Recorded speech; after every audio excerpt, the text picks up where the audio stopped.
오늘 뭐가 잘 안 맞습니다. 예, 감사합니다. 오늘 시작하면서 그런 말씀을 드렸는데 주님이 우리를 나를 사랑합니다. 그래서 오늘 그 고백을 우리 같이 한번 더 나누면서 제가 물을 때에 하나님 아버지는 누구를 사랑하십니까 하면은 바로 납니다. 바로 나라고 자기를 그렇게 한번 해보시기 바랍니다. 좀 힘있게 바로 나 그렇게 하시기 바랍니다. 하나님 아버지는 누구를 사랑하십니까? 성령님은 누구를 사랑하십니까? 예수님은 누구를 사랑하십니까? 나를 사랑한다. 그 사실을 꼭 기억을 하시고 우리가 그 주님, 그래서 주님이 오늘 그러잖아요. 아무것도 염려하지 마라, 두려워하지 마라 이렇게 말씀을 하시는 것 같습니다. 올여름 특별히 비도 이렇게 심상치 않다 하고 더위도 심상치 않다 하는데 또 이런 가운데서 우리 성도님들 건강 관리가 잘 이루어졌으면 좋겠습니다.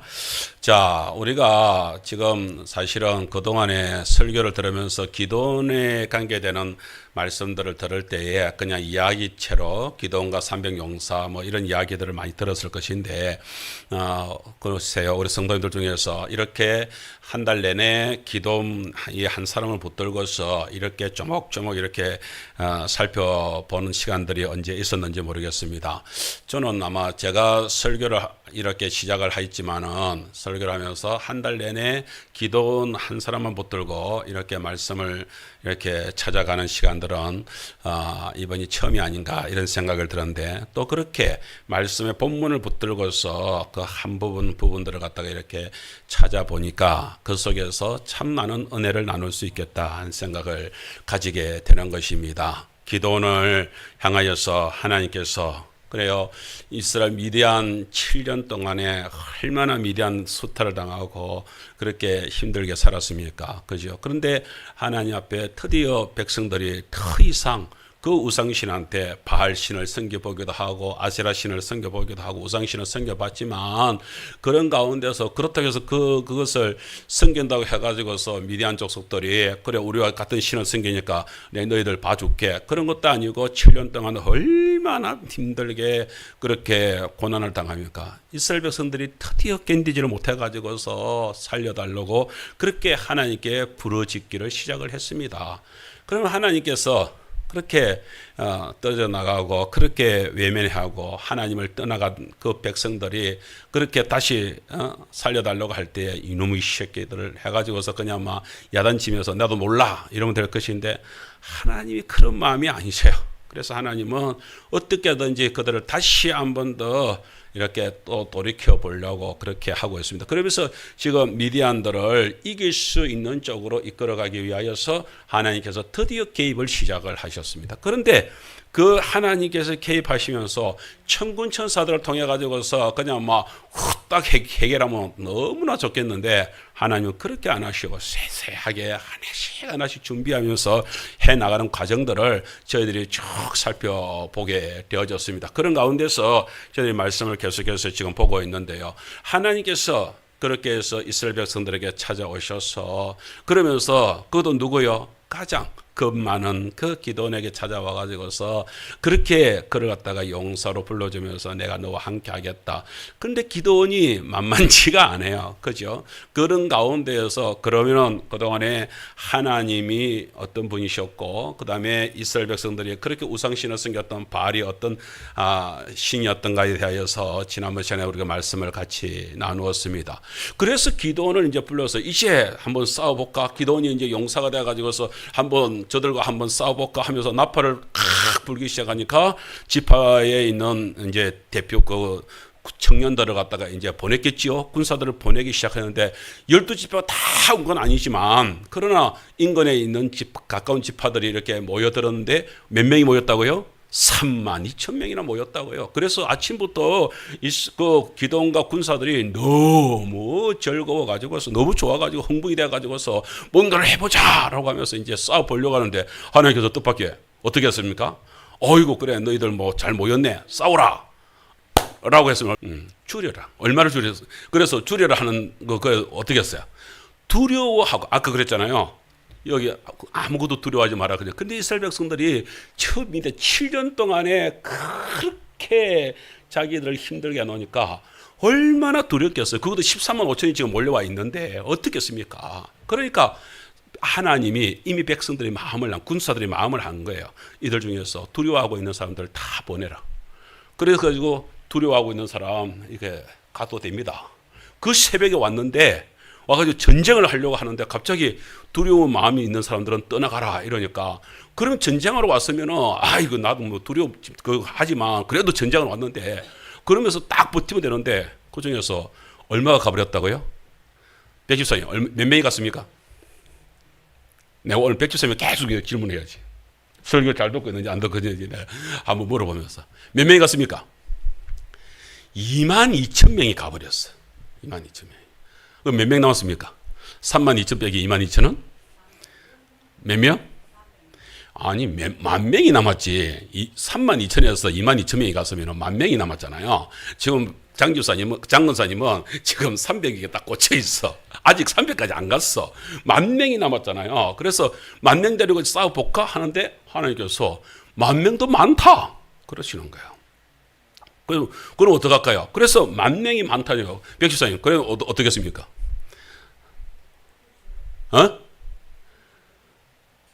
뭐 했다고? 그러니까 어떻게 줄이냐고. 뭘 하면서 줄이랬습니까? 그러면서 갑자기 거기에 샘터가 있었어요. 그 샘에 가가지고서 물을 마시게 해라. 그러면은 두 부류가, 이런 사람이 있을 것이고 이런 사람이 있을 것이다. 그런데 한쪽에서는 어떻게 해요? 손에 물을 서가지고서 물을 떠가지고서 그냥 이렇게 서가지고 이렇게 물을 핥는 사람이, 개처럼 이렇게 핥는 사람이 있어요. 어떤 사람은 그냥 막 그 샘트에 목이 타니까 그냥 뭐 엎드려가지고서 물을 벌컥 마시는 사람이 있어요. 그런데 벌컥 물을 갖다가 퍼마시는 사람들이 몇 명? 그쪽에는 9,700명이 다 그러는 거예요. 그런데 유독히 300명만 그렇게 해가지고서 물을 그렇게 마시고 있는 사람들이, 따로 마시고 있는 사람들이 있었습니다. 그러니까 이 300명을 떼내고 저 9,700명은 다시 돌려보내라. 그렇게 이제 다 돌려보내고 나니까 저녁이 되었다 이 말이에요. 그런데 우리 성도님들은 하나님께서 그렇게 해서 진짜 군인들만 뽑아내렸구나 라고 생각을 할 수가 있지만, 하나님은, 저는 어떤 사람들은 학자들은 그렇게 하면서 300명 그 사람들은 이렇게 아주 군인으로서의 제대로 된 군인들, 정예병을 이렇게 얘기하는 사람도 있는데 그렇지는 않았을 것입니다. 저는 하나님께서 그렇게 숫자를 구분하기 위하여서 그렇게 한 것이지, 어떤 목사님 솔직히 그렇게 하시는 데는 그만한 이유도 있겠지만, 그러나 하나님께서는 지금 뭐예요? 숫자가 많다고 그랬잖아요. 그게 정예병을 뽑아내자 이런 게 뜻이 아니거든요. 그러니까 지금 백성들, 어차피 온 사람들은 이 사람도 똑같은 사람들이에요. 그런데 더 많은 사람들을 추려내는 작업을 지금 하고 있을 뿐이지, 하나님께서 이들 중에서 군사들을 지금 모으려고 하는 게 아니고, 제대로 된 군사들, 훈련할 수 있는 군사들, 힘 있는 군사들을 모으려고 하는 게 아니단 말이에요. 그러니까 우리 성도님들이 기도원 300명 이러니까 아주 출중한 사람들만 내었겠구나 생각하면 안 된다는 거예요. 오늘 우리 그래서 어떤 사람들은 저는 기도원 300명도 못 들어가니까 저는 우리 교회 안 다니랍니다 이럴 수도 있단 말이에요. 오늘 성도님 여러분, 가장 작은 숫자, 가장 연약한 숫자, 기도원처럼 급 많은 사람들, 연약한 사람들, 불쌍한 사람들, 힘없는 사람들, 어쩌면 그 사람들이 지금 오늘 우리 하계절기에 이 예배 시간에 모여든 저와 여러분들일지도 모릅니다. 우리가 바로 그 300명일 수 있습니다. 가장 연약한 사람은요, 가장 힘없는 사람은요. 그런데 하나님은 그 숫자를 택하겠다. 왜 작은 숫자를 택하려고 하느냐? 많은 수를 가지고서 큰 일을 행하고 나면 이스라엘 백성들이 이럴까 싶었어. 어떠냐면, 우리 힘으로 이겼다, 우리 힘으로 싸웠다, 이럴까 싶었어. 그것 때문에 교만해질까 싶었어. 난 너희들 많은 숫자를 가지고서 난 싸우지 않으련다. 지금 이러고 있는 거예요. 우리 하계제일교회 예를 들자면은, 지금 우리가 교회의 예를 들자면은 우리 성도님들 중에서는 여기 기업가도 있고 부자도 있고 그렇게 하고 청년들도 이거 많아가지고서 힘있게 모든 일을 다 할 수 있는 역량이 되는 가운데서 우리가 큰 일을 하면은, 예를 들면 우리 온누리교회 보면 그러잖아요. 교회가 크니까 힘이 있으니까 우리가 이렇게 얘기하기가 쉽잖아요. 그렇지만은 그 속에 들어가가지고 그 청년들을 제가 만나면서 한 가지 깨달은 게 있어요. 아니구나. 그 아이들 중에서 정말로 능력 있고 힘 있는 아이들만 그 교회에 다니는 게 아니로구나. 역시 마찬가지로 그 교회에 다니고 있는 청년들은 오늘 여기 찬양대의 그 숫자가 보이지만은 여러분 교회에 다니고 있는 성도들은요 능력 있고 힘 있고 그런 사람들은 교회 잘 안 와. 어디를 가든지 교회 다니고 있는 사람들은요 다 연약하고 힘없고요 자기 힘으로요 정말 살 수 없어서 견딜 수 없어서 또 어떤 사람들은 잘난 체 하다가 자기가 꼬꾸러지고 그렇게 무너지니까 견딜 수 없어서 도움을 찾다가 가는 곳이 어디예요? 그게 교회까지 가는 거예요. 그래서 그 서울에 온 청년들하고 이야기를 하는데요. 한 사람도 나는 너무 잘났습니다 하고 있는 사람이 한 명도 못 만나요. 한 명도. 모두 다 마음이 아파 있고 모두 다 그렇게 쓰려 있는 사람들. 오늘 우리 성도님 여러분, 우리 성도님들 아이고 목사님 나는 괜찮습니다. 그런 사람 있습니까? 어떤 제가 선배 목사님이 한 이야기를 한 것이 기억이 납니다. 독일에서 유학을 할 때에 그래서 이제 전도를 이제 유학생으로서 있으면서 이제 전도를 나갔대요. 그랬는데 마침 부잣집에서 이렇게 할머니 한 분이 이렇게 옆에서 저 집을 갖다 전도를 좀 했으면 좋겠다 해가지고서 목사님 두 분이 거기서 이제 저는 그 선배님이 한 분이 같이 가가지고 그곳에 갔어요. 그랬더니 아주 부자고 그러면서 자녀들도 너무너무 잘 된 거예요. 그래가지고서 그 할머니가 그러더래요. 나는 평생을 살면서 하나님 없이도 이제까지 교회를 안 다녔다 이거야. 하나님 없이도 내가 너무 잘 산다. 그리고 우리 자녀들도 너무 성공해서 너무 잘 되고 있다. 그러니 나한테 하나님은 뭐 필요하냐 이렇게 얘기를 하더라는 거예요. 근데 목사님이 그 순간에 딱 지혜가 떠오르더라는 거예요. 어르신. 그런데 바로 그렇게 어르신은 하나님을 안 찾고 하나님께로 나오지 않았지만 그럼에도 불구하고 하나님이 어르신 가정의 자녀들을 그렇게 심판하지 않고 그렇게 매를 때리지 않고 그렇게 복되게 해주신 것을 모르셔요? 라고 할머니한테 물었답니다. 그 한마디에 어르신이 갑자기 멍해지더랍니다. 눈이 동그래져서 가만히 있더랍니다. 그리고서 할머니가 눈물을 초록 흘리면서 이때까지 교회에 교회 나오라고 전도를 한 사람들은 많이 있어도 하나님이 나한테 그런 복을 부어줬다는 얘기를 한 사람이 한 사람도 없었습니다. 목사님 얘기를 들으니까 내가 그동안에 하나님을 모르고 살았는데 그게 하나님의 복이라는 것을 내가 이제야 알겠습니다. 그러면서 그분이 그때부터 교회를 나오셨다는 거예요. 여러분, 하나님이 우리를 사랑하셨어요. 그 사랑을 우리가 예수를 믿는 자격이 되기 때문에 사랑한 것이 아니라 우리가 예수님을 몰랐을 때 이미 사랑하셨어요. 우리 최순자 할머니를 이미 사랑하고 계셨어요. 그 사랑이 넘쳐가지고서 끝내 할머니가 교회까지 오죠. 우리 송경래 지사님을 하나님께서 미리 사랑하셨어요. 그래서 하나님을 모른다라고 하면서 그렇게 땅만 보고 살 때도 하나님은 우리 송경래 지사를 붙잡아 주셨어요. 오늘 저와 여러분이 다 그랬어요. 여기에 지금 오신 거예요. 우리가 그 사실 가장 연약할 때 기도원이 겁을 집어먹고 어찌할 바 모르고 있을 때에 하나님께서 찾아주신 오늘 그런 내가 기도원이었구나. 내가 그렇게 금 많은 기도원이었구나. 그런데 하나님께서 찾아주셨구나. 그 사실을 우리가 기억하면서 오늘 말씀으로 들어가려고 합니다. 여러분 참 신앙생활을 해나가게 될 때요. 하나님께서 지금 기도원을 갖다가 그 많은 숫자 그 3만 2천을 갖다가 완전히 줄여가지고서 300명으로 쫙 줄여버렸으니 이스라엘 그 기도원과 백성들이 얼마나 마음이 두렵고 떨리겠습니까? 마음이 두렵겠습니까? 겁이 나겠습니까? 그렇게 하나님께서 이스라엘을 갖다가 기도원을 갖다가 완전히 약하게 만들면서 했습니다.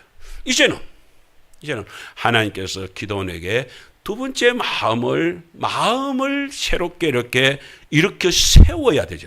그 세우려는 마음을 주는 것입니다. 여러분, 그래서 어떤 프랑스 약사이자 심리학자 에밀 퀴에라가 하는 학자가 있었답니다. 이 학자가 실험을 하나 했습니다. 이 실험을 했는데 여러분 저 안경을 쓰고 있잖아요.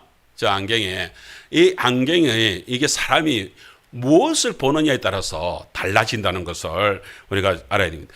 A 그룹이 있습니다. B 그룹이 있습니다. 두 그룹을 갖다가 이렇게 딱 구분을 해놓고 그들에게 약을 줬습니다. 근데 이 병자들 둘 다 병자들인데 한쪽에는 이 약은 먹으면은 통증이 있을 것입니다 하면서 약을 줬습니다. 그리고 여기는 이 약을 먹으면은 아주 강력한 진통제가 들어있어서 당신은 이 약을 먹으면은 아픈 통증이 사라질 것입니다 라고 하면서 진통제 약을 먹였습니다. 양쪽을 갖다가 여기는 강력한 우리 진통이 오는 약을 먹였고 여기는 진통이 안 드는 약을 두 부류들한테 딱 먹였습니다. 그리고 이제 실험을 해보는 거예요. 그리고 어느 정도 시간이 지났을 때 그 사람들을 갖다가 테스트를 딱 하는데 여기에 진통이 오는 통증이 강화되는 약을 먹은 사람들은 조금만 건드려도 아야 하면서 막 그렇게 아프다고 이제 비명을 지릅니다. 근데 이쪽에 진통제의 약을 먹은 사람들은 뭘 예사롭게 건드려도 전혀 아프지 않다고 나는 전혀 괜찮다고 막 이렇게 얘기를 하는 거예요. 여기까지 가니까 그런 생각이 들죠. 약의 효과가 억수로 뛰어났는가 보다. 두 사람들이 먹었던 이쪽에 있는 환자들, 이쪽에 있는 환자들, 두 환자들이 먹은 약은 두 군데 다 비타민을 먹었습니다.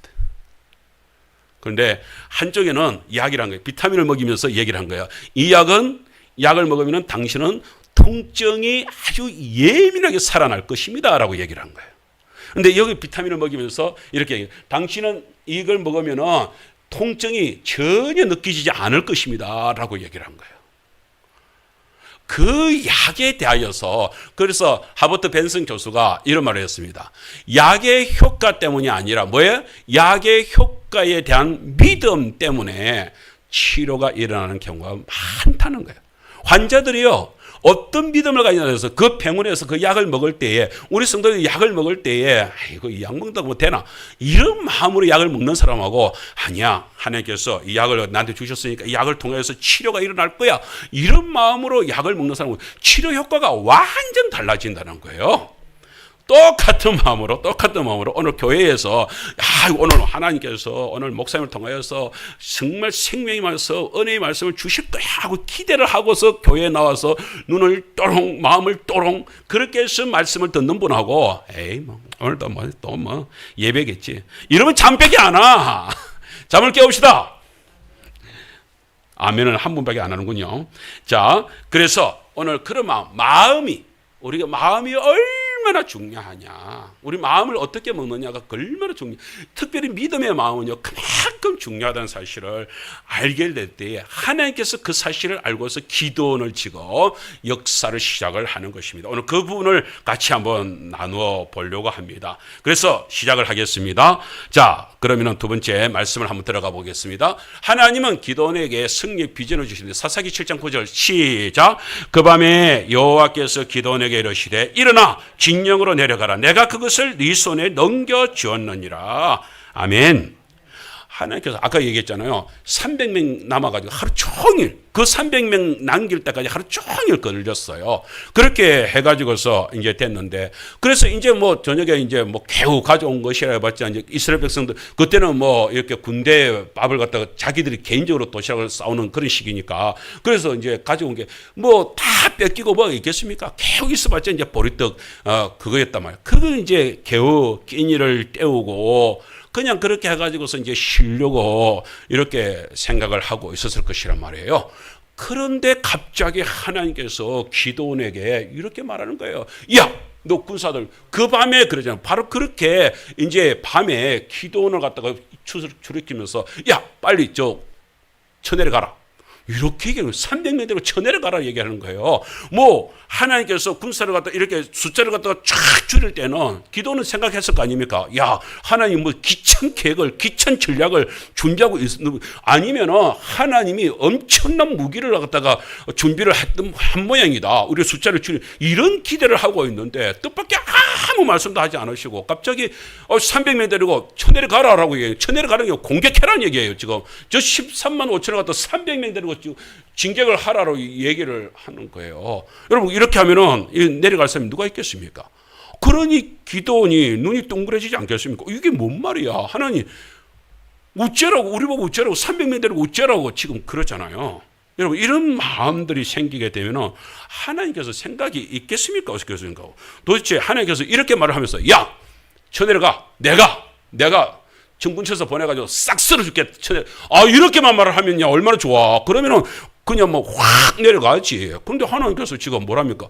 당신이 어떻게 해준다는 얘기는 하나도 없고 군사들 300명 데리고 그럼 쳐내려가라 하니까 그냥 막 겁이 나서 기도원이 벌벌벌 떨고 있는 것입니다.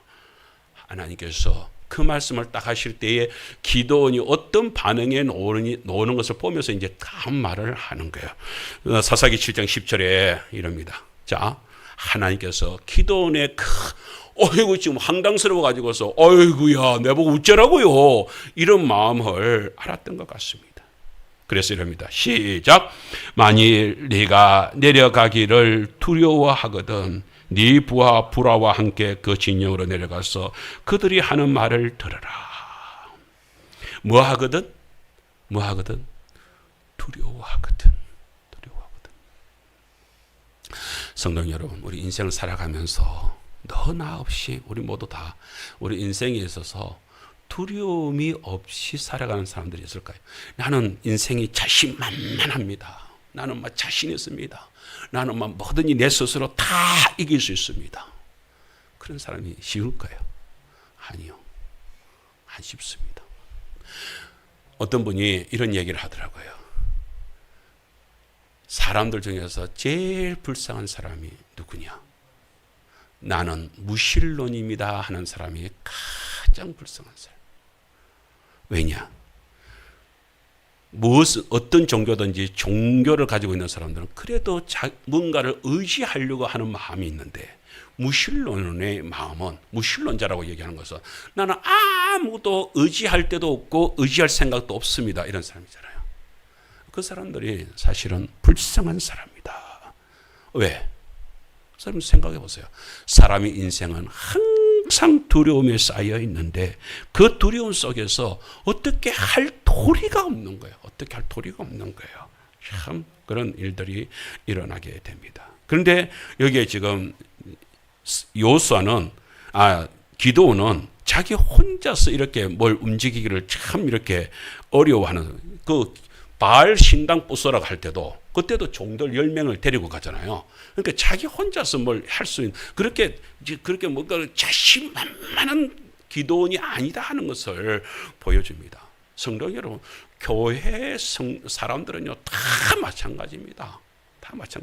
기도원과 똑같은 거예요. 목사도 솔직히 주일날 이렇게 보면은 대단해 보이지만은 목사도 사실은 연약할 대로 연약한 사람이 목사입니다. 우리 성도는 똑같은 성도일 뿐입니다. 그런데 거기에는 항상 하나님께서 같이 할 수 있는 사람을 붙여줍니다. 오늘 보세요. 너 불화는 아마 기도원이 가장 신뢰할 수 있는 그냥 가장 믿을 수 있는 아마 든든한 그런 친구일 것입니다. 오늘 하계지역에 예배드리고 있는 저와 우리 성도님들이 정말로 가장 든든한 불화가 될 줄 믿습니다. 그래 불화 같은 사람을 데리고 같이 가서 그들이 하는 소리를 들어봐라 이렇게 얘기를 합니다. 그래서 내려갑니다. 자, 어떤 일이 벌어지냐 싶어서 이제 정탐을 하보란 이 얘기죠. 그래서 이제 정탐을 하러 내려가는 것입니다. 그래서 마음을 갖다가 이렇게 추스리게 하기 위하여서 하나님께서 준비하는 이게요. 이 과정을 갖다가 우리한테 쭉 보여줍니다. 여러분, 이 두려워하는 마음, 이 마음 가지고는요, 전쟁을 못 합니다. 그래서, 그런 말을 합니다. 여러분, 2차 세계대전 일어날 때 노르망디 상륙작전을 성공으로 이끌었던 더와이트 D 아이젠하워가 있습니다. 이분은 미국 34대 나중에 대통령까지 이렇게 되는 아주 훌륭한 장군이었는데 이분이 이런 얘기를 했어요. 여러분 보세요. 개들의 싸움에서 중요한 게 개들이 싸울 때에 개 몸집이 크다고 해가서 이기는 게 절대 아니다. 그 개가 얼마만한 투쟁심을 가지고 있느냐, 얼마만한 이렇게 독한 마음을 가지고 있느냐에 따라서 그 개가 이기는 것이지. 제가 전에 제가 닭 뺑아리 얘기했잖아요. 개가 몸집이 크도요, 동네 개가 다 달라붙어요. 우리 암탉한테 절대 못 이겨. 어떤 암탉? 자기 뺑아리를 품고 있는 암탉한테는요, 어떤 개도요, 덤비지를 못하더라고요. 왜냐하면 이는 사력을 다해서 싸우려고 하니까 못하는 거예요. 또 리델 하트란 분은 이런 전쟁에서 가장 막대한 변수는 뭐예요? 인간의 의식이다라고 했습니다. 나폴레옹 알죠? 프랑스의 아주 황제였던 나폴레옹은 전쟁에서 사기가 4분의 3, 그러니까 전체적인 힘을 갖다가 사기가 그만큼 중요하다는 것이에요. 이게 다 뭐예요? 다 마음에 관계되는 것이란 말입니다. 이런 마음들이 어떠냐에 따라서 막강한 힘을 발휘할 수도 있고 그리고 질 수도 있다 하는 얘기를 갖다가 하는 것입니다. 그러니까 하나님께서 이 마음을 잘 알고서 이 기도원한테 얘기를 하는 거예요. 그래서 네가 지금 이런 마음으로는 절대 못 싸운다 이거야. 그럼 어떤 마음? 그래서 하나님이 준비하는데 네가 지금 두려워하고 있거든. 그 두려움 속에 빠져 있지 말고 지금 그러면 내가 준비한 게 있다. 저 적군한테 한번 가봐. 정탐을 한번 해봐라. 그러면서 이제 정탐군에게 내려보냈습니다. 그래서 내려갔더니 그 가운데서 가는데 이제 정탐을 하는데 쭉 가지 않습니까? 가는데 그 미디안 족속들이 어떻게 흩어지는지 보는 거예요. 그런데 있는데 사람들이 그 골짜기에서 군사들이 이제 13만 5천이 그 골짜기에 모여가지고서 잠을 자고 그 경비병들만 놔두고 잠을 잔다 생각해서 얼마나 많은 사람들이 그 속에서 몰려들어 있겠습니까? 숫자가 그냥 막 산을 뒤덮고 있는 거예요. 그런데 거기에다가 이제 옛날에는 그 사막 지구 이러니까 낙타가 말 같은 이제 뱅거 역할을 하는 거예요. 그런데 낙타의 수가 막 땅에 있는데 바다에 모래알 같이 쫙 깔려 어마어마한 숫자들이 몰려 있는 것을 보게 됩니다. 그걸 얘기를 해주고 있습니다. 사사기 7장 11절에 그들이 하는 말을 들으라. 그 손에 그렇게 하면서 이제 내려가는 그곳 가운데에서 이제 내려가는 것입니다. 그래서 그곳에 내려가 가지고서 그 상황들을 쭉 보면서 하는데 그 속에서 뭐예요? 하나님께서 이렇게 말씀을 하셔요. 그 7장 11절 말씀에 그들이 하는 말을 들으라. 그 위에 네 손이 강하여져 그 진영으로 내려가리라 하시니 기도원이 이에 부하 보라와 함께 군대가 있는 진영 근처로 내려갔다 그랬습니다. 그래서 내려가니까 세상에 그렇게 쫙 흩어져 있는 많은 숫자를 보면서 기도원 마음이 얼마나 떨리겠습니까? 얼마나 이게 어쩌겠냐 이러겠습니까? 그런데 그때 군사 둘이가 경비병들이겠죠. 경비가 나와가지고서 딱 둘이서 이야기하는 소리가 들리는 거예요.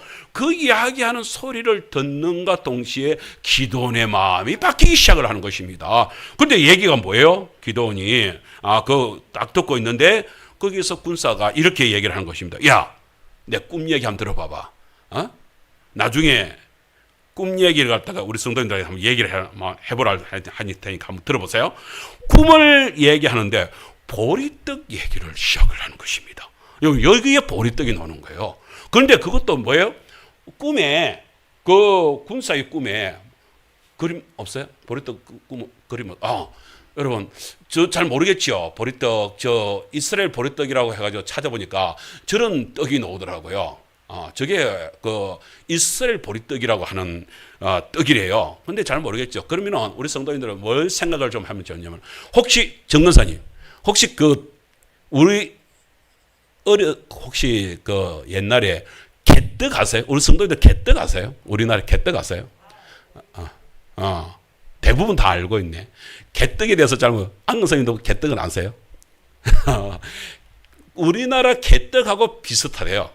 개떡 중에서도 개떡이 어렸을 때 우리가 먹었던, 엄마가 개떡이라고 해주는 먹었던 것은 그래도 내 어렸을 때는 맛있었다라고 생각을 하는데, 그런데 요즘에 가끔 가다 보면은 그 옛날 그 개떡이라 해가지고서 막 떡을 그때 있는 것 같다고 빵 비슷무리 해가지고서 그걸 갖다 파는데, 어렸을 때 내가 그렇게 맛있게 먹었던 생각이 안 들어. 그런 맛이 안 나. 그래서 제가 그 맛이 안 나던데 이러니까 요즘에 얼마나 먹을 게 많겠냐. 옛날에 그런 식으로 만드는 떡이 요즘 떡이 노겠냐. 그런 얘기를 하더라고요. 어쨌든 보리떡이라고 하는 것은 이스라엘 백성들이 먹는 것 중에서 가장 가난한 사람들이, 그냥 비천한 사람들이 생명 부지를 위해서, 옛날에 그 개떡은요 먹을 게 없이 만들 게 없어가지고서 그렇게 해가지고서 그거라도 만들어 먹는, 그게 그 개떡이었잖아요. 그런 것처럼 이스라엘 백성들이 그런 떡이었대요. 그런데 그게 미디안 진영의 군사들은 이미 백성들이 그렇게 먹고 있는 걸 알거든. 그 보리떡 한 덩어리가 이렇게 진영으로 더 굴러오는 것을 보는 거예요. 그것도 숫자가 많은 게 아니라, 그 성경에 보세요. 한 덩어리가 굴러 들어오는데, 그게 굴러 들어오는데 와가지고서 그 미디안 진영을 갖다가 천막을 치고 있는데 천막을 완전히 썰어버리더라는 거예요. 완전히 다 그냥 막 장악을 해버리더라는 거예요.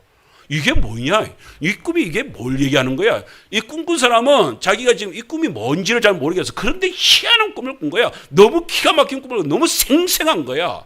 그런데 옆에 있는 그 병사가 깜짝 놀라서 야야야, 그거 들어봐봐, 그게 이거야 라고 얘기를 한 거예요.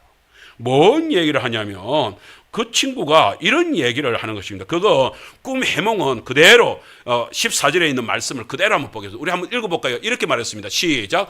그의 친구가 대답하여 이르되, 이는 다른 것이 아니라 이스라엘 사람 요아스의 아들 기드온의 칼이라. 하나님이 미디안과 그 모든 진영을 그의 손에 넘겨주셨느니라. 이런단 말이에요. 야야, 네 그 보리떡 그게 뭐냐 아니야? 그게 보리떡이 그냥 막 보리떡이 굴러온 게 아니라, 그게 지금 저기서 지금 우리가 더 공격하려고 하는 기드온의 칼이다, 칼. 그 칼이 뭐예요? 모조리 다 우리를 썰어버렸다는 거예요. 난도질을 해버렸다는 거예요. 그런데 그 기드온에 대해서 말하는 게 뭐냐면은 요아스의 아들 기드온의 칼이다라고 얘기하는 거예요. 왜 이런 얘기를 하겠어요? 요아스의 아들, 아버지 요아스를 갖다가 왜 얘기를 하겠어요? 이미 미디안 백성들은 알고 있는 거예요. 그 요아스가 바알 제단을 쌓고 그리고 아세라 신상을 세우고 그렇게 섬기던 사람이라는 것을 이미 소문이 다 나서 알고 있겠죠. 그랬는데 그 바알 제단을, 아세라 신상을 때려 부순 사건도 알고 있겠죠. 그게 소문이 벌써 다 난 거란 말이에요. 하나님께서 이스라엘 백성들한테, 그 미디안 족속들한테 그 소문들이 쫙 퍼지게 만든 거예요. 그러니 백성들이 이미 들으면서 그랬을 거 아니에요. 야야, 바알 제단까지 허물고 그랬으니까, 우리 신상을 허물었으니까, 아세라 신을 갖다 때려 부쉈으니까, 야, 바알 신이 가만히 있겠나? 아세라 신이 가만히 있겠나? 완전히 작살나지 않겠나? 라고 생각했겠죠. 그렇잖아요. 전에 어령에 제가 그 정동교회에서 이렇게 할 때에, 그때에 집사님, 조집사님이라는 분이, 목사님, 내가 도저히 안 되겠습니다. 세상에 벌써 집사 직분을 받은 지가 언젠데 그때까지도 그 집에 뭐가 있었냐? 누님이 자기 말로 그래, 300만 원 구설하고 300만 원짜리 구설하고 그리고서 받았던 신주 단지가 집에 모셔져 있다는 거야. 근데 요걸 건들지를 못해. 혹시 건드려 가지고서 배락 맞을까 싶어 가지고. 그래, 목사님, 내가 목사님 설교는 이제는 도무지 더 이상은 제가 이거 숨길 수가 없습니다. 목사님, 근데요, 제 손으로 도무지 못 치우겠습니다. 못 치우겠어요. 목사님이 좀 치워주세요. 그래 가니까 그냥 여러분 신주단지 봤죠? 알죠? 그냥 뭐 조그마한 단지예요. 그 단지 속에 쌀이 들어있더라고요. 근데 나중에 그 쌀 속에서 하니까 크기에 부적이 들어있더라고요. 그거 말고는 아무것도 없어. 아무것도 없어. 그래 그걸 갖다가 끄집어 내었어. 그러고 나서 그 쌀 그거 버리고. 그러고 나서 아무 일도 없었습니다. 근데 지금 건강합니다. 그런데 이스라엘 그 미디안 사람들이 그 생각했을 거 아니에요. 야, 바알 신을 갖다가 그렇게 제단을 때려 부쉈으니 아세라 신을 그렇게 찍어버렸으니 가만히 있겠나? 그랬는데 어떻게?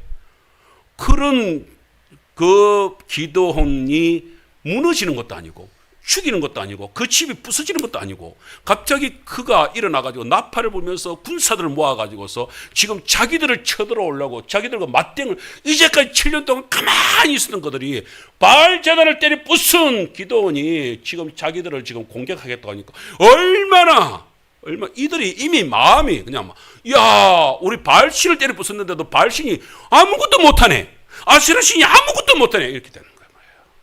여러분 우상신이 그렇다는 거예요. 여러분 우리가 무당이 뭐 대단해 보입니까? 여러분 저 절간이 대단해 보이고 뭐 쌍계사가 칠부사가 대단해 보입니까? 허망합니다. 나중에 거기에 무너지고 나면은 사람들이 내가 저기에 미쳤다고 저기에 쏘가서 그런 마음들이 한없이 들어갈 것입니다. 여러분 그들의 마음이요 그렇게 미디안 백성들의 마음들이 국군사들의 마음들이 흐트러질 수밖에 없었던 이유가 있습니다. 시편 33편 15절에 보면 이렇게 말을 하고 있습니다. 시작. 그는 그들 모두의 마음을 지으시며 그들이 하는 일을 굽어 살피시는 이시로다. 그가 누굽니까? 그는이 누굽니까? 여호와 하나님. 하나님이 모든 백성들의 마음, 저의 마음뿐만 아니라 우리 모두의 마음을 지으신 분이 창조주 역사하신 분이 누구예요? 하나님이십니다. 여호와십니다. 그분이 모두를 살펴보십니다. 우리를 살펴볼 뿐만 아니라 여러분 생각을 해보세요. 하나님께서 얼마나 바쁘게 움직이시겠습니까? 이스라엘 백성들 14만 5천에서 300명 빼놓고 다 돌려보내기 위해서 하루 종일 이스라엘 백성들과 일하셨습니다.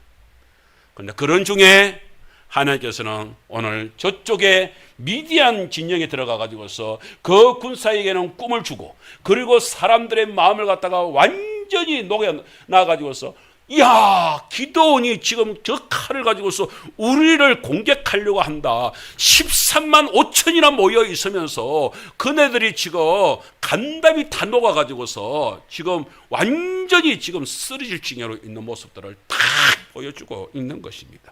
하나님께서 만드신 일인 줄 믿습니다. 하나님께서 역사하신 일인 줄 믿습니다. 사람들이 처음에는 그랬을 거 아니에요. 기도원 아이고 그까짓 뭐 이랬을 거 아니에요. 그런데 세상에 그 기도원이 그 바알신을 딱 때려 부쉈을 때만 하더라도 이제 저 기도원 저 녀석은 끝났다. 이제 저 집안은 이제 끝났다 이랬을 거 아니에요. 그런데 웬걸 이거는 뭐 오히려 승승장구하는 모습들을 갖다가 탁 보여주는 거 아니에요. 거기다가 군사들이 꿈에 일어나는 일들이 그 보리떡이 확 굴러와 가지고서 그 미디안 진영을 싹 쓸어버리는 거 아니겠어요. 그러니 마음이 완전히 녹아져 버리는 것이죠. 여러분 하나님께서 우리가 성도들한테 제일 먼저 주고자 하는 마음은 우리 승리는 다음 주에 어떻게 승리가 일어나는지 다음 주에 우리 말씀을 나눌 것입니다. 그러나 승리가 주어지기 전에 믿음의 승리가 이루어지기 전에 우리에게 분명히 먼저 주는 마음이 있습니다. 여러분 전도를 할 때도요. 우리 오늘 이 마음들이 우리에게 분명히 있어야 되는 것입니다. 하나님께서 이렇게 역사하실 때는 항상 성도들의 그 마음을 잡아주는 그 마음이 바르게 바뀌어야 된다는 것을 갖다 가장 먼저 저희들한테 말씀해 주고 있다는 사실을 아셔야 합니다. 모세가 이스라엘 백성들을 이끌어갈 때 얼마나 그렇게 승승장구해서 40년 동안 있으면서 얼마나 기적과 표적이 많이 일어났습니까? 그런데 모세가 이렇게 하면서 마지막에 이제 돌아가시면서 그러면서 이제 그 후계자를 세우는데 그게 갈렙도 있었는데 뜻밖에도 여호수아를 세웠단 말이에요. 여호수아는 솔직히 자기 자신이 모세와 아무리 생각을 해도 비교가 안 되거든. 그런데 내가 이스라엘을 어떻게 이끌어 가겠냐 그런 마음이 들잖아요. 이런 사람을 지도자로 세워가지고서 이런 마음 자세로서 지금 요단강을 건너가가지고서 여리고성을 때리 부숴야 되는데 지금 이 사람이 지금 이끌어 가겠냐 이거야. 그 여호수아한테 하나님이 나타나셨습니다. 그러면서 약속을 하죠. 야, 걱정하지 마. 모세와 내가 함께하지 않니? 모세와 함께했을 때 모세도 그렇게 이긴 것은 내가 함께했기 때문이거든. 너 알지 않냐? 그런 것처럼 나도 이제 너와도 내가 함께할게. 너와 함께. 이러면서 여호수아한테 뭐라고 얘기를 합니까? 여호수아 1장 6절에 이렇게 말합니다. 우리 크게 여호수아한테 하는 말로 생각하면서 시작. 강하고 담대하라. 그럼 따라하겠습니다. 강하고 담대하라. 우리 모두에게 하나님께서 주시는 말씀도 역시 마찬가지로 너희들은 강하고 담대하라. 왜? 기도원에게도 계속해서 하시는 말씀이 뭐예요? 내가 너와 함께 하니까 네가 큰 용사라고 그랬잖아요. 오늘 성도님들은 여호수아에게 들리는 소리 들으십시오. 내가 모세와 함께한 것처럼 내가 이제 너와 함께 할 때니까 너 제발 네 마음 그거 두려운 마음으로 그렇게 벌벌 떨지 말고 강하고 담대해. 여러분 우리가 전도를 나갈 때 마음이 어떻습니까? 이웃 사람들 이번에 또 초청잔치 한다 하니까 또 초청해야 된다 하니까 어떻습니까? 우리가 지금 그들 데려오겠다는 사람들 그들 마음을 그들을 갖다가 우리가 데려올 수 있겠습니까? 이런 마음들이 들 때에 하나님께서 뭐랍니까? 내가 함께 해줄게. 내가 함께 해줄게. 종철이한테 말하지 나 이거 또 우리 종철이는 안 될까 그렇게 생각하지 마라 이게. 우리 손집사님 그렇게 생각하지 말아요. 내가 하나님이 함께 한다고요. 그러니 담대하게 이번에는 꼭 가자. 며느리한테 꼭 가자. 분란이 일어나는 거 하나님께서 책임진다니까. 모든 거 하나님께서 책임진다니까요. 할렐루야. 오늘 백길사님 이번 여름에 장태 다 끌고 오십시오. 잠언서 4장 23절에서는 하나님께서 이렇게 말합니다. 자, 이렇게 말합니다. 시작. 모든 지킬 만한 것 중에 더욱 네 마음을 지키라. 생명의 근원이 이에서 남이니라. 아멘. 우리의 마음이요. 사탄은요, 자꾸 우리 마음을 어디요? 그 두려움 속에 빠져. 야, 니까지 게 니가 그 뭐 되겠냐? 니가 뭔데? 니가 자꾸 이러면서 우리를 갖다가 약하게. 우리가 누구를 갖다가 이렇게 초청을 하려고 싹 생각. 내가 말해갖고는 저 씨도 안 먹힐 거야. 그냥 척 주눅 들게끔 만들고 이게 사탄의 노략질이거든요. 그러나 거기에 빠지지 않는 우리 성도들 되시기를 바랍니다. 여러분 잘 알죠? 신라실의 신라 백제 싸움에서 마지막 전투 김유신 장군하고 누구하고 붙습니까? 항산벌에서 계백 장군하고 붙잖아요.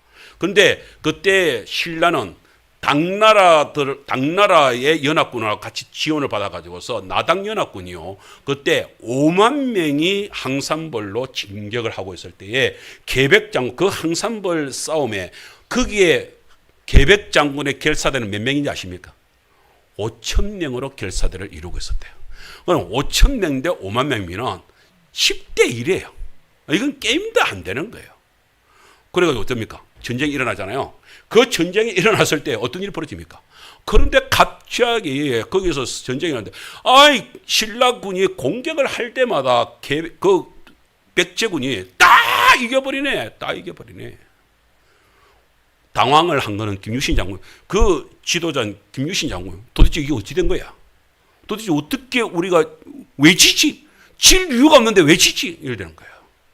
그래서 알아봤습니다. 어떤 일이 벌어졌습니까? 우리가 질 수밖에 없구나. 그 사실 하나를 나중에 결과는 달라지지만 그러나 그 결과 그 원인을 알아내고 나니까 우리가 진 이유가 있었다는 거예요. 뭐예요? 계백장군은 어떻게 해요? 자기 그 전장에 나오기 위하여서 왜요? 자기 처자식을 다 죽여버렸어요. 그리고 지금 전쟁터에 온 겁니다. 난 지금 군사들한테 지금 보여주는 게 뭐예요? 내 처자식이 죽은 것처럼 너희들이 만일에 여기를 지키지 못하면, 여기서 이기지 못하면 우리 처자식 다 죽는다 이거야. 그러면은 그 병사들의 마음이 어떤 마음이 되겠습니까? 내가 여기서 지켜내면 우리 처자식이 살고, 내가 여기서 지키지 못하면 우리 처자식이 떼죽음을 당할 것이라는 생각을 하면은 그 군사들의 마음이 어떻게 되겠습니까? 어떻게 돼요? 완전 달라지겠죠. 여기서는, 한쪽에서는 완전히 목숨을 걸고 내 처자식을 지켜야 돼 하는 마음으로 지금 여기에 팍 어지러 가지고, 그야말로 아까 아이젠하워 대통령이 말한 것처럼 개갈 때 그의 싸우는 의지가 중요하다고 했듯이 투쟁심, 그렇죠? 투쟁심이 벌써 달라진 거예요. 그런데 저쪽에서는요, 5만이나 되는 숫자들이 오는데 그야말로 소풍 오는 마음이야. 그냥 막 가볍게 그냥 막 싹 쓸어버리자. 우리 5만이 뭐 5천 저것점이야 뭐 이렇게 쉽게 생각하면서 오는 거예요. 거기서 자기들이 뭐 싸움도 제대로 할 것이라는 생각을 안 한 거. 그 싸움은요 이미 끝난 거예요. 여러분 이 이야기가 요즘에도 그렇게 벌어지고 있다는 거 아세요? 여러분 지금 러시아하고 지금 그 우크라이나 전쟁이 지금 벌어지고 있잖아요. 여러분 처음에 벌어질 때는 3개월도 안 갈 것이라고 얘기를 했어요. 근데 지금 왜요? 1년이 지나고 지금 2년이 지났는데도 아직까지 끝맺음이 어떻게 될지도 모르는 지금 상황이 지금 벌어지고 있습니다. 얼마나 급했으면은 지금 그 러시아 그 누구예요? 그 친구가 지금 어디까지 왔습니까? 북한까지 와가지고서 우리 남한에서 혹시나 지원을 할까 싶어가지고 그렇게 해가지고서 그 양반이 지금 막 그렇게 위협을 지금 하고 있잖아요. 지금 급하다는 얘기거든. 지금 너 남한에서 만일에 또 그 우크라이나 너 지원한다 하면은 하기만 해봐봐. 지금 이 위협하려고 지금 우리한테 지금 오고 있는 상황이고 그만큼 급하다는 얘기를 지금 하는 것입니다. 여러분 얼마나 지금 엉뚱한 게 벌어지면 왜 그렇겠습니까? 아니 러시아 군들은 숫자도 많습니다. 병력도 많습니다. 큰 애들은 지금 여기에 지금 뭐하러 와요? 그야말로 어떤 특별한 그냥 제대로 된 인식도 안 하고 있어요. 여기 집어 삼킬 그런 생각도 안 하고 그냥 특별 이렇게 전투 이렇게 작전이 있나? 이 정도로 쉽게 생각하면서 그냥 살짝 오는 이런 군사들이라 이거예요. 그런데 우크라이나는 뭐예요? 빼앗기면 저기 죽는 거잖아요. 목숨을 거는 거예요. 게다가 한 사람 더 있습니다. 거기다가 그 대통령 볼로디미르 젤렌스키라고 하는 이 대통령이요. 다른 처음에는 그랬어요. 모두 다 도망갈 거라고 그랬어요. 다 해외로 나갈 것이라고 그랬어요. 그랬는데 이 대통령이 끝까지 남아가지고서 전투에 임하거든요. 전쟁을 치유를 하거든요. 그러니까 그걸 중심으로 해서 국민들이 똘똘 뭉치기 시작을 하고 있는 모습들을 딱 보여주고 있습니다. 마음의 자세가 이만큼 중요한 것입니다. 그에 따라서 달라지는 것을 우리는 딱 보게 됩니다. 자, 그래서 기드온이 드디어 딱 들어갔는데 가가지고서 야 보리떡 하나가 있는데 해석이 너무 멋있잖아요. 해석이 멋있는 거예요. 그게 기도의 칼이래. 나를 얘기한다고? 그런데 뭐예요? 하나님이 그 다음에 군사가 뭐라냐면 하나님이 이 진영을 뭐예요? 기도원에게 넘겼다. 누가 얘기를 한다고요? 자기들이 해석을 하는 것이 아니라 미디안 병사들이 그 얘기 뭔 얘기예요? 이미 저쪽에서 병사들이 마음이 다 녹아버렸구나. 야, 그렇게 되니까 드디어 기도원의 마음이 확 타오르기 시작합니다. 야, 뭔가 되겠다. 사사기 7장 15절에 이렇게 말합니다. 저 마음을 우리 한번 읽어보겠습니다. 시작. 기도원이 그 꿈과 해몽하는 말을 듣고 경배하며 이스라엘 진영으로 돌아와 이르되 일어나라. 여호와께서 미디안과 그 모든 진영을 너희 손에 넘겨주셨느니라. 아멘. 여러분, 사실은 전쟁은 마음이 먹어지면 그때부터 끝난 것입니다. 그 전쟁은 끝난 것입니다. 우리가 보통 이렇게 팔씨름을 딱 해보잖아요. 팔씨름을 하면서 제가 우리 아이들하고 어렸을 때는 무조건 내가 이겼어요. 중학교 때 내가 이겼어요. 근데 어느 날 우리 애들이 이제 군대를 갔잖아요. 근데 내가 큰 아들하고는 지금도 팔씨름 하면 제가 이겨요. 근데 우리 인영이는 둘째는 뭐예요? 거기 있으면서 이 헬스를 했거든. 몸이 우리 인형이 보세요. 우리 큰아하고는 또 몸 체집이 다 다릅니다. 얘를 갖다가 그렇게 해서 군대 그때 한번 휴가 때 와, 작년인가? 그렇게 해서 휴가 때 왔는데 내가 큰아들한테 딱 잡으면서 이겼어. 근데 딱 그러니까 둘째가 이러는 거야. 아버지 저랑 한번 해볼래요? 이러는 거야. 그래서 나는 옛날 고등학교 때의 그 손인 줄 알고 그래 해보자 이러면서 딱 잡았어. 손을 딱 잡는 순간에 악력이 다른 거야. 느낌이 다른 거야. 완전히 달라. 진짜 달라. 큰아하고는 완전 느낌이 달라. 그래서 내 속에 느낌이 벌써 안 되겠구나. 안 되겠구나. 벌써 힘이 다른데 아니나 다를까 힘을 못 쓰겠어. 지는 실실 웃고 있는데 나는 힘이 안 들어가. 안 되겠더라고요. 딱 느끼는 순간 여러분 그거 보세요. 마음이 벌써 그 상대적인 마음이 이놈하고 한번 해보겠다 되겠다 이런 마음이 들면 어떻게 덤벼라도 보겠는데 딱 잡는 순간에 안 되겠네. 여러분 우리가 뭐든지 신앙생활 속에서요 싸움을 할 때 이 마음이 그렇게 중요합니다. 그렇게 중요합니다. 신앙의 믿음의 마음이라는 거요. 그게 그렇게 중요합니다. 그런데 교도원의 기도원이 너무 두렵고 떨림으로 있었는데 하나님께서 이렇게 자기를 갖다가 확 죽게 세워주니까 바르게 해주니까 드디어 그 속에서 뭐가요? 와 이제 됐다. 저 보세요. 기도원이 그 꿈과 그 해몽하는 말을 듣고 그 다음에 일어나는 일이 경배하였다. 뭔 말이에요? 하나님을 향하여서 감사 찬양이 올려나왔다. 찬양이. 에? 여러분 이렇게 하면서 하나님 아버지 앞에 온전히 서게 되는 모습들을 보게 됩니다. 정말 저는 하나님 말씀을 우리 보세요. 그 예수님이 오병이어를 일으키고 나서 제자들이 확 들떠니까 그들 갖다가 바닷가로 내보냈잖아요. 그래서 밤새도록 풍랑에 이렇게 휩싸이잖아요. 그렇게 했을 때 이제 죽는구나. 얼마나 죽느냐가 이게 이제 겁이 났으면 예수님이 오시는데 예수님을 안 보이고 뭐로 보여요? 유령으로 보여요. 유령. 그래서 두려워가지고 썼다는데 예수님이 나타나요. 예수님이 오셔서 내니 두려워하지 마라. 그러면서 이제 안심을 시키죠. 그러니까 베드로가 갑자기 거기서 떼뜸 그러는 거예요. 주님이십니까? 나를 오라 하셨어. 그러니까 예수님이 와라. 그러니까 여러분 뱃사람이 물을 갖다가 얼마나 잘 알겠습니까? 그럼에도 불구하고 물에서 뛰어내려 버립니다. 그 배에서 뛰어내려 버립니다. 물로. 뭔 말입니까? 예수님이 있는 곳이 살 곳이라는 것을 갖다가 확실하게 알아버린 것이죠. 마음이 달라져 버린 것입니다. 마음이 달라. 예수님이 서 계신 곳은 나도 설 수 있다는 믿음이 들어오니까 그 바다 위로도 뛰어내리게 되는 것입니다. 오라 하셨으니까. 그런데 베드로가 그 다음 말을 합니다. 그 다음 말을. 뭐라고 말을 합니까? 우리가 마태복음 14장 29절의 말씀이 베드로가 배에서 내리고 오라 하니까 오라는데 28절에 이렇게 말을 먼저 하는 게 있습니다.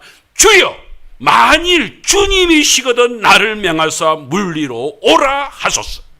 주님이시거든 이게 뭔 말이고 주님이시거든이 뭔 말입니까? 어제 저녁에 그렇게 오뱅이요 그 떡 5개 고기 생선 2마리 그것 가지고서 5,000명을 먹이고도 남기는 역사를 일으켰던 그것도 남자의 수만 그러니까 몇만 명을 먹이고도 그렇게 남겼던 바로 그 능력의 주님이시면 그러면은 그 주님 오병이어를 통해서 먹이신 하나님 주님이시면 물 위에도 충분히 그럴 수 있고 이 모든 풍랑도 잠잠케 하실 수 하나님 주님만 할 수 있으니까 그 주님이시거든 나를 하여 오라 이 말이에요. 그 오라 말은 뭐예요? 그래 내가 그 맞다. 네 생각하는 데 맞다. 와라. 그러잖아요. 그러니까 오라 한 대로 뛰어내려 버리잖아요. 그래 가잖아요. 그 가는 역사가 이 놀라운 일들을 벌이게 되는 것입니다. 여러분 오늘 말씀을 맺으면서 여러분들한테 한 사람을 영상을 하나 보여주려고 합니다.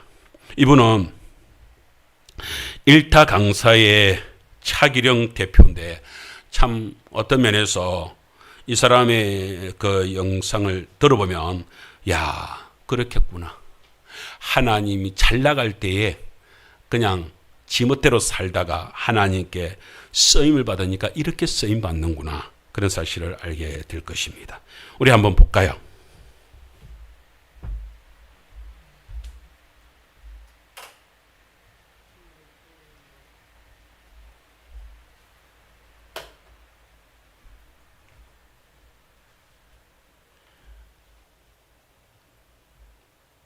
안 돼?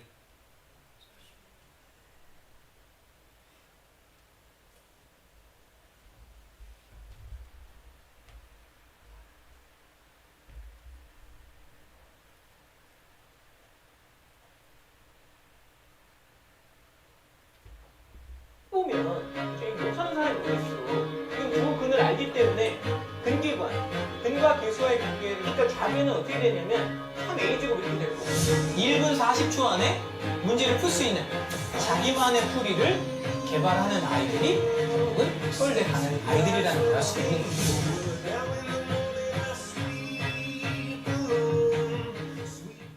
교회는 그냥 썬데이 크리스찬으로 다니고 이제 뭐 토요일날 새벽 4시까지 술 먹고 아침에 가서 성가대 하고 그래서 저는 그게 이제 저는 그게 살 줄 알았어요. 네. 하나님이 이렇게 내버려 둘 줄 아셨죠. 근데 하나님의 이제 그런 그 작전이 조금씩 시작되는데 일단은 길이 안 열리는 거예요.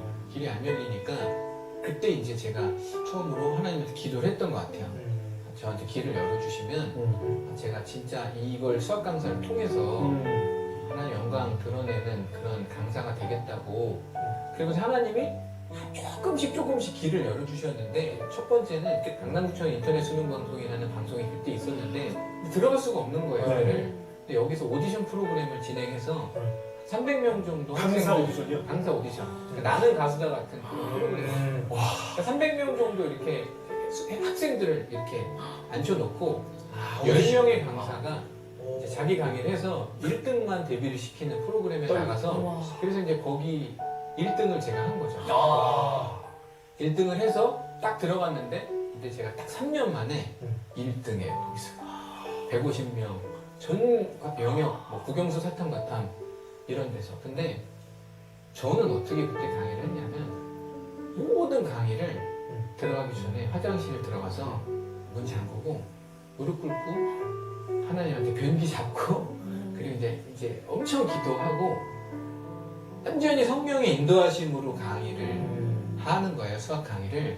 그러니까 어떻게 제가 한 50분 정도 강의하잖아요. 예. 어떻게 했는지 모를 게 이제 딱 끝나 있는 거예요. 근데 이제 제가 강의 모니터링을 하면서 제 모습을 보면서 이게 누구야? 왜냐면 제가 생각하는 저보다 훨씬 잘하는 거예요. 그러니까 성령이 개입을 하시는 거죠. 다 이제 그때부터 하나하나 이제 하나님 손이 나와서 이렇게 딱. 근데 지금도 여기 CBS 오면 일단 저는 화장실부터 가는데 화장실 가려고 하는 게 아니라 기도하러 가는 거죠. 무릎 꿇고 기도할 수 있는 데가 화장실밖에 없잖아요, 실은.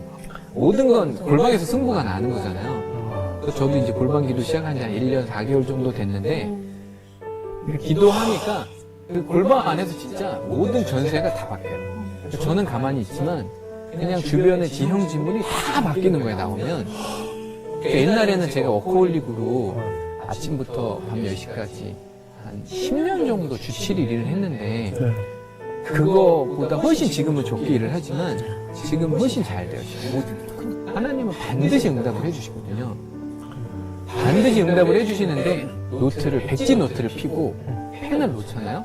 반드시 하나님의 말씀을 주세요. 그러면 그냥 생각나는 걸 적으면 그게 기도 응답이에요. 그게 나한테 하나님이 주시는 말씀이고 그걸 이렇게 쭉 쌓인 거 보잖아요. 되게 재밌어요. 하나님이 내 인생에서 굉장히 깊숙이 관여하고 계신다는 거를 그 노트 보면 다 알아요. 이제 기도를 그때 한 번만 일회성으로 하는 게 아니라 좀 지나잖아요. 그럼 앞에 거 보면 지우기도 해요. 이렇게 긋고 이건 아니구나. 하나님 이거 취소요. 이건 아니군요. 그러니까 우리가 아무리 이제 막 욕심으로 구하는 기도를 시작을 해도 기도만 하면 하나님이 기도의 내용을 보세요. 제가 1년 4개월 전에 기도를 시작했어요. 1시간을 매일 기도를 하는데 하나님 재밌으신 게 결과를 먼저 가르쳐 주시고 해준다 내가 기도해라. 그러니까 이게 기독교가 실은 다른 종교나 우리가 사회적인 이거랑은 완전히 구조가 다른 게 미래에서 현재를 보는 거거든요. 그러니까 예수님도 십자가에 못 박히시기 전에 물론 그 고난이 얼마나 큰지를 아셨지만 미리 결과를 다 아셨잖아요. 왜냐면 본인이 부활하시고 승천하실 걸 다 아셨던 것처럼 우리가 기도를 하면 먼저 기도 응답을 받고 그리고 나서 기도의 분량을 채운 다음에 응답이 이루어지는 게 기독교적인 사고방식이거든요. 그래서 저는 되게 기쁘게 사는 게 아직 기도 응답이 이루어지진 않았지만 일단 결과를 아니까 기쁘게 사는 거죠. 될 걸 아니까. 다른 사람들은 뭐 될까 안 될까 그러면 두려움이 없는 거죠. 제가 양다리에 걸치면서 이제 강제적으로 이렇게 넘어왔단 말이에요. 하나님의 강권에 의해서 이렇게 신앙적으로 넘어왔는데 새로운 세상을 봤어요. 태어나서도 한 번도 보지 못했던 세상. 그게 뭐냐면 두려움이 없는 세상. 그러니까 이게 상황이랑 상관이 없어요. 그러니까 상황이 아무리 안 좋아도 두려움이 안 생겨. 근심이 안 생기고 걱정이 안 돼. 기도는 절대 땅에 떨어지지 않거든요.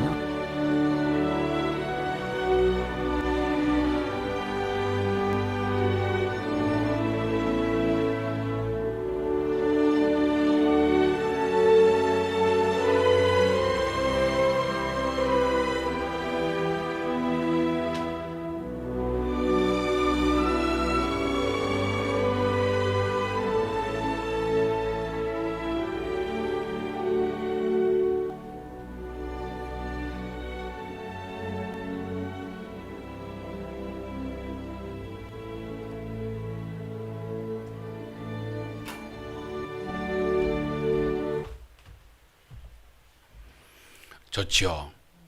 하나님께서 이렇게 정말 누구든지 이렇게 세워줄 줄 믿습니다. 미국 시애틀 시티 교회 담임인 주다 스미스 목사님이 이렇게 말씀을 한 것을 제가 말씀을 드리면서 결론적으로 이 말씀을 드리면서 마치려고 합니다. 하나님과 비교했을 때 우리가 갖고 있는 문제들은 작아도 너무 작다. 사탄도 마찬가지다.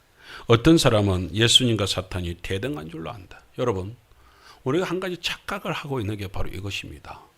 세상이 너무 크게 보이는 게 문제예요. 사탄이 너무 힘이 능력이 대단한 걸 보이는 게 문제예요. 저 절간이 너무 크게 보이고 무당이 너무 크게 보이는 게 문제예요. 아니라는 거예요. 오늘 목사님이 이렇게 말을 합니다. 성과 악이 우주의 근투장에서 대등한 실력으로 난타를 주고받고 있으며 인류의 운명은 그 경기 결과에 달려있다고 생각을 하기가 쉽다. 하지만 예수님의 죽음과 부활로 이미 사탄은 치명타를 입었다. 사탄은 이제 도간에 던지고 이빨 빠진 호랑이일 뿐이다. 성경을 펼치고 마지막 부분을 읽어보라. 뭐예요? 따라합시다. 우리는 승리다. 승리밖에 없다는 거예요. 저는 오늘 이번 주 설교 준비를 이렇게 하면서 정말 많은 말씀들을 우리 성도님들과 더 나누고 싶지만 오늘 이 찬양을 하면서 우리 성도님들과 함께 기도했으면 좋겠습니다. 보리떡 한 덩어리. 사실은 그것이 기도원입니까? 그게 우리 사실은 납니다. 우리입니다. 연약한 우리라고. 보리떡 같은 아무것도 아닌 우리 식으로 말하면 개떡 같은 우리 인생. 개떡 같은 인생도요. 누가 들었으냐에 따라서요. 그게 인생이 달라질 수 있다는 것입니다. 근데 우리는 이걸 몰라. 그래서 우리 인생을 피관하고 있는 모습들, 그런 모습들을 제가 보게 됩니다. 이번 주 설교를 준비하면서 우리 성도에게 뭘 하나를 갖다가 주는 게 좋을까 생각을 하는데 그래. 그래서 오늘 설교 제목도 보리떡 한 덩어리. 성도 여러분, 오늘 설교 다른 건 다 잊어버리더라도 다 한 가지 보리떡 한 덩어리 그것만 딱 붙드시기 바랍니다. 내 인생이 보리떡 같더라도 개떡 같은 인생이라 할지라도 하나님께서 나를 붙드시면요 우리 달라질 수 있습니다. 우리 하계 제일교회 지금 이 모습은 끝모양은 이렇게 초라해 보이는 모습일지라도 여러분 이 속에서 하나님이 오늘 기동에게 오셨듯이 저희들에게 오셔가지고 뭐라 하십니까? 내가 너와 함께 해줄게. 내가 너와 함께 한다니까. 그래서 우리 성도들이 이 마음을 가지게 되면 우리도 이런 고백을 할 수, 한번 해보자. 할 수 있지 않겠나? 이런 말 들지 않겠나? 이런 생각이 듭니다. 그래서 오늘 찬양을 갖다가 제가 할 수 있다 해보자. 우리 성도님들 잘 아는 찬송일 것인데 이걸 우리 오늘 찬송가 대신에 같이 부르면서 같이 한번 기도했으면 좋겠습니다. 그래, 개떡 같던 내 인생이지만 하나님이 들어서시면 기도원처럼 쓰시는 나도 하나님 앞에서 일어설 수 있다. 그런 마음으로